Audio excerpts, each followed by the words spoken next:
বয়স থেকেই বাচ্চারা কিন্তু টক দই খেতে পারে। আর আমার বাচ্চাকে আমি আড়ঙের টক দইটা কিভাবে খাওয়াই সেটাই দেখাচ্ছি। প্রথমে এটা হচ্ছে একটা ব্লেন্ডারে নিতে হবে।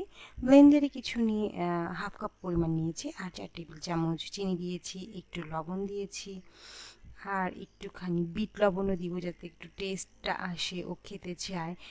বিট লবণ দিব। তারপর আমি দিব হচ্ছে লেবুর রস। লেবুর রসটা খুব পছন্দ এবং লেবুর রসটা কিন্তু অনেক উপকারী।